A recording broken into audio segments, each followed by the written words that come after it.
గణపతి మొప్ప మోరియా కావాలయ్యా యూరియా ఈ కొత్త నినాదంతో బీఆర్ఎస్ పార్టీ వర్గీయులందరూ కూడా మొత్తం నిన్న సెక్రటరియట్ కాడ మొత్తం రచ్చ రచ్చ చేశారు. కరెక్టే, అంతా బాగానే ఉంది. ఇప్పుడు యూరియా గురించి మీరు లొలి చేస్తాను. ప్రస్తుతం ఇవాళ జరిగింది ఏంది, అసెంబ్లీ సమావేశంలో ఒక ముఖ్య నివేదిక గురించి మాట్లాడే పరిస్థితి ఉండే, దాన్ని బంద్ చేసిర్రు. జనాలందరినీ కూడా అటో ఇటో డైవర్ట్ చేసి ఏదో విధంగా మొత్తానికైతే కొత్త నినాదం తీసుకొచ్చి యూరియా కావాలని లొల్లి ఎత్తురు. సరే, అంతా బాగానే ఉంది, మనకు తెలిసిన విషయమే కదా.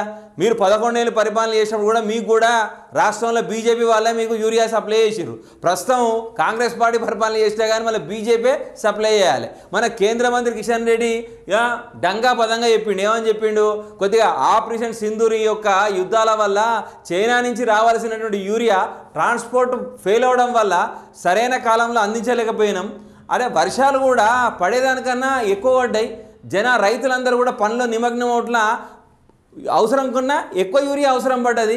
కొద్దిగా వస్తుంది, కాకపోతే లేటుగా వస్తుంది. మరి ఈ ధర్నాలు చేసే కంటే మీరు కూడా ఒక ఎమ్మెల్యేలు కదా, మీరు కూడా ఒక శాసనసభ్యులే కదా, మీరు ఎక్కడెక్కడ మరి బీఆర్ఎస్ అది మరి కాంగ్రెస్ ప్రభుత్వం ఎక్కడ దాచిపెట్టిందో మరి గోడౌన్లల్లో, మరి బీజేపీ ఎక్కడ దాచిపెట్టిందో ఆ గోడౌన్లకు వెతికి ఆ జనానికి ఇయ్యరు. లొల్లి చేస్తే వస్తుందా? అది ఎక్కడి నుంచి రావాలి? బీజేపీ ప్రభుత్వం కేంద్ర ప్రభుత్వం నుంచి అది రావాలి.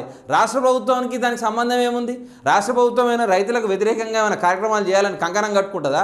రైతులకు అందరికీ కూడా మేలు చేయాలనుకుంటాం. ఎందుకంటే వాళ్ళు పడే కష్టం మా సాధారణ మనుషులు కూడా పడరు. కాబట్టి 100% ఈ యొక్క ఈ కొత్త నినాదాలు తెచ్చి రచ్చరచ్చ చేసే వాళ్ళు మరి ఆ తక్షణమే యూరియా తెచ్చే కార్యక్రమాన్ని అటు అధికార పార్టీ కష్టపడుతుంది, కేంద్రంలో ఉన్న పార్టీ బీజేపీ కూడా సకాలంలో ఇవ్వాలని కష్టపడుతుంది. కానీ వాళ్ళ అసెంబ్లీలో జరగాల్సిన విషయం పైన కొద్దిగా బీఆర్ఎస్ వర్గీయులు కూడా కొద్దిగా ఆలోచించుర్రి, దాని మీద జనం బాగా చూస్తారు.